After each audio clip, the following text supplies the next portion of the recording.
The Good, the Bad and the Ugly es una de las películas más icónicas del western, cuyo momento más recordado probablemente sea el duelo final, donde Sergio Leone supo concretar una de las escenas más memorables de todo un género. Pero, ¿cómo se construye un clímax tan intenso con solo 3 personajes mirándose? Para esto, Leone creó una puesta en escena tan simple como efectiva, combinado además con un gran manejo de los ejes de acción, que si no saben lo que son les recomiendo ir a ver mi anterior video donde me explayo sobre este tema. Pero antes de entrar en la escena del duelo en sí, con spoilers, vamos a hablar un poquito primero de lo que viene antes en la película, que también es otra gran escena que tiene algunas cositas interesantes para ver y también para aprender cómo Leone maneja el preámbulo al clímax.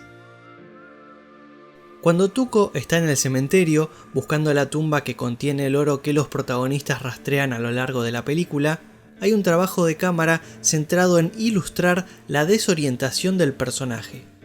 Sin embargo, al mismo tiempo, hay un cuidado por no confundir la dirección en la que se mueve Tuco y mantener una espacialidad mínimamente clara, ya que si hubieran querido que el espectador se perdiera espacialmente, podrían haber saltado el eje de movimiento, haciendo que entre cortes el personaje fuera en direcciones opuestas. Pero en cambio, Tuco suele mantenerse yendo en una misma dirección entre un plano y otro, lo que evita generarle una desorientación al espectador, ya que si bien no sabemos exactamente dónde está parado el personaje, sí tenemos una idea aproximada de cuál es su ubicación y dirección. Esto, además, funciona gracias al círculo del centro, que sirve como una referencia espacial, y que de hecho ameniza el único momento en que se salta el eje de movimiento. Pero como dije, la finalidad de esto no es despistar espacialmente al espectador, sino que la idea es ilustrar la desorientación y desesperación del personaje por encontrar la tumba con el oro. Pero entonces, ¿cómo se genera esto? La idea de ilustrar que el personaje está perdido se apoya fuertemente en el espacio, donde Tuco se encuentra rodeado de una incontable cantidad de tumbas con colores y formas similares entre sí, lo cual hace que ningún elemento pueda destacar visualmente, ya que todo el fondo parece una extensión uniforme, infinita y repetitiva de tumbas similares. Sumado a esto, la edición intercala planos de una cámara que gira sobre su propio eje paneando rápidamente, y que cada vez que reaparece este paneo lo hace moviéndose con mayor rapidez que antes. Su velocidad crece a la par de la tensión dramática y este creciente movimiento de cámara brinda una imagen cada vez más borrosa. Así, este plano funciona como una subjetiva del personaje, que mueve su mirada desorientada hacia todos lados sin poder distinguir la tumba que busca, desesperándose más y más, y la cámara refleja esto. Cuando Tuco finalmente encuentra la tumba, no hay ningún plano que lo anticipe, para así acompañar la idea de que el personaje la encontró de casualidad, haciendo que el espectador descubra la tumba por sorpresa al mismo tiempo y forma que Tuco, poniéndolo así en el punto de vista de él. Y todo esto es un preámbulo para ayudar a dar dimensión de la importancia del tesoro que los personajes se van a disputar en el duelo final de la película, donde van a decidir quién de los 3 acaba quedándose con el oro. Este duelo es la culminación de un viaje que ocupa casi 3 horas de película, y todo ese recorrido y anticipación por supuesto que suman tensión y expectativa a esta confrontación final. Gracias además a que a lo largo de la historia se estableció que los 3 personajes son muy buenos disparando, por lo que cuando llega este duelo no estamos seguros de quién va a ganar, ya que todos parecen tener la habilidad para hacerlo. Por eso también es que a lo largo de la escena se van a manejar los mismos tamaños de plano entre unos y otros, repartiendo además el tiempo en pantalla de forma muy equitativa entre los 3 personajes, evitando así priorizar o destacar más a uno por sobre los otros. En este duelo además se pone en juego la relación entre Tuco y Blondie, quienes vimos a lo largo de la película que estuvieron rompiendo y reformando su alianza varias veces, por lo que está la duda de si estos 2 personajes ahora van a elegir aliarse o traicionarse nuevamente. Y a veces la acción de los personajes es lo que suma dramatismo a una escena, pero acá las acciones son mínimas. Sin embargo, y obviando el disparo final, a lo largo del duelo podemos identificar 3 momentos importantes que le dan algo de movimiento a la situación, como para que la escena no sea solo 3 hombres mirándose. El primero es cuando Tuco observa que Blondie y Angel Eyes están distraídos mirándose entre sí, por lo que aprovecha para intentar alcanzar su arma, pero la mirada del malo lo hace detenerse. Lo mismo sucede luego, cuando este último intenta acercar la mano a su revólver y Blondie lo hace retroceder con una mirada que le advierte que lo está observando. Y el tercer momento de acción de los personajes en esta escena es una situación secuela de la anterior, cuando Angel Eyes intenta nuevamente alcanzar su arma, pero esta vez vemos que Blondie está con la mirada fija en Tuco, lo cual introduce la duda de si logrará ver a tiempo que Angel Eyes está a punto de dispararle. Lentamente, la mano se acerca cada vez más al arma, y la tensión crece, hasta que, cuando parece que Blondie está a punto de morir, finalmente dispara primero, dejando en claro que en realidad no estaba distraído. Pero todas estas acciones están dadas con movimientos muy sutiles y a la vez bastante claros, lo cual creo que demuestra la maestría de Leone para narrar visualmente. Pero cuestión que salvo por estos tres momentos que mencioné, el duelo casi no tiene acción por parte de los personajes, por lo que para terminar de ser algo realmente grandioso, necesitó potenciarse desde el montaje y la música. Leone le daba tanta importancia a la musicalización que, contrario a como suele trabajarse, fue compuesta antes de que la película estuviera filmada, ya que el director pensó en servirse de la música para enriquecer el guión, dirección y actuaciones de la película. Por esto es que a veces, mientras filmaba, reproducía en el set la pieza musical que se escucharía en la escena. Y así fue de hecho la filmación de este duelo y también la del momento en que Tuco busca la tumba, ya que sabía que la increíble musicalización de Ennio Morricone iba a jugar un papel fundamental para poder darle intensidad a estos momentos. Y en la música del duelo se pueden notar algunos puntos clave. Tiene una parte intensa para cuando los personajes deciden batirse a duelo, ya que esta es una decisión obviamente importante.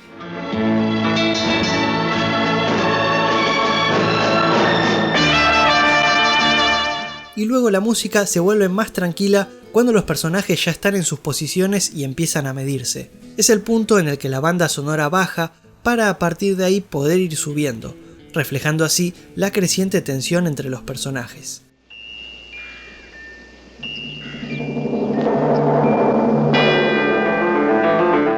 Y además se pueden notar dos puntos clave en los que la música pega un salto en su intensidad, que no casualmente son las dos veces en las que Angel Eyes intenta alcanzar su arma.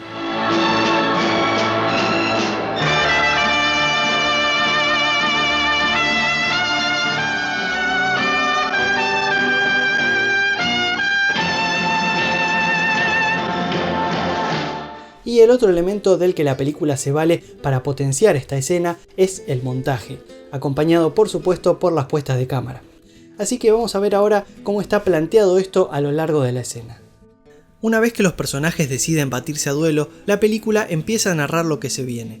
Primero dejando claras las ubicaciones de los personajes mediante planos generales que muestran cuáles son sus posiciones y distancias. Pero luego de eso, las miradas son las que mandan. Arman toda la escena y determinan los cortes del montaje. Todo en base a quién mira o está siendo mirado. Imagínate lo importantes que son las miradas, que son lo único que aparece en el librito del soundtrack. Cuando los personajes comienzan a intercambiar miradas, se van pasando el eje de acción, y las puestas de cámara van respondiendo a esto. El director sitúa la cámara más o menos en la mitad del eje de acción entre Blondie y Tuco. Esto da un mismo tamaño de plano para cada personaje, quienes quedan orientados de frente hacia cámara. Estas puestas de cámara favorecen que los planos puedan montarse bien entre sí gracias a que compositivamente son iguales, y además generan una distinta valorización a la hora de empatizar con los personajes, ya que Tuco y Blondie se encuentran mirando de frente a cámara, sobre todo hacia el final de la escena, lo que nos hace conectar más con ellos al resaltar el punto de vista de ambos, mientras que en el caso de Angel Eyes, este solo mira a izquierda o a derecha, pero nunca hacia cámara, lo que lo mantiene a una mayor distancia emocional del espectador al adoptar una visión un poco más externa.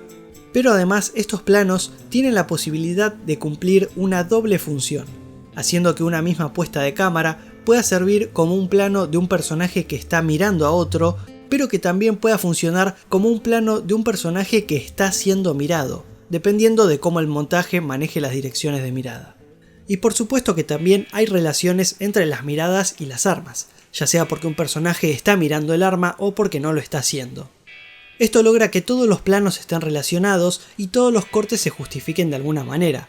Pero hablando exclusivamente del montaje entre dos miradas, en el esquema de esta escena hay únicamente una posibilidad en la que se podría hacer un corte que no estuviera guiado por las miradas. Esto se daría si dos de los personajes estuvieran mirando al tercero y el montaje cortara no entre un personaje que mira y el que está siendo mirado, sino entre los dos personajes que están mirando al tercero. Es decir que a priori no habría motivo para hacer ese corte, dado que esa sucesión de planos no seguiría la lógica de acción y reacción entre los personajes. Y de hecho se nota que eso fue evitado en el montaje de esta escena. Sin embargo, hay dos cortes en donde esto se rompe. Dos cortes que no son entre un personaje que mira y otro que está siendo mirado. Esto sucede cuando el montaje corta entre Tuco y Angel Eyes, quienes están mirando a Blondie, lo cual pasa sobre el final de la escena y es una consecuencia de la decisión de que ni Blondie ni Tuco miren al villano en ese momento. Se sacrifica brevemente la correspondencia de miradas en el montaje para resaltar el intento del antagonista por desenfundar el arma sin que los demás lo vean, como para poder hacer algo al respecto.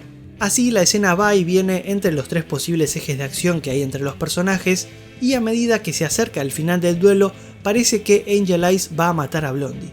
Los cortes se van acelerando y los planos se vuelven más cerrados, hasta que finalmente Blondie dispara. Y es interesante que en ese momento se muestra primero cómo desenfunda Angel Eyes, es decir, el personaje que el espectador menos desea que logre disparar primero. Luego vemos que Tuco desenfunda y no casualmente recién a lo último muestran el plano en el que Blondie saca su arma y dispara, estirando así hasta el último segundo posible el suspenso y la duda de si el héroe logrará disparar primero o no.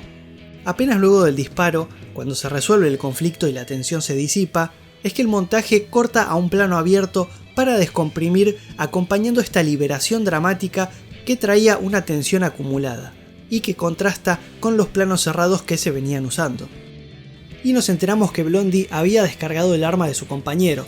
Su astucia se adelantó a la de Tuco, pero también a la del espectador, al hacerle pensar durante el duelo que Tuco tenía alguna chance de ganar, cuando en realidad nunca podría haber hecho nada porque ni siquiera tenía balas. Pero alguien quisquillosamente podría argumentar que no tiene sentido que Blondie logre disparar antes, siendo que vimos que Angel Eyes desenfundó primero, pero este es uno de esos casos donde es totalmente válido sacrificar ese mínimo detalle del verosímil para priorizar la acumulación de tensión, que, sin los planos de los otros personajes desenfundando antes, daría una resolución menos tensa. Y además, creo que el motivo por el que un detalle como ese pasa totalmente desapercibido para el espectador al ver la escena, también es gracias a la gran inmersión en la que nos logra meter la escena, producto de un momento sumamente intenso y bien manejado que hoy en día es un ejemplo a seguir casi ineludible para cualquier escena de duelo. No sé qué les parecerá a ustedes esta escena, pero para mí es absolutamente increíble lo que consiguió Leone con elementos tan simples. Y de hecho, esta es una de mis películas favoritas, de mis muchas películas favoritas. Y si les interesa un poco más saber por qué me gusta tanto, qué es lo que opino de la película en general, pueden pasar por mi cuenta de Letterboxd, donde dejé una reseña al respecto. Si ustedes tienen cuenta ahí, pueden seguirme y enterarse cada vez que veo una película, qué opino al respecto y demás. Así que bueno, como siempre, muchísimas gracias y nos vemos en el próximo video.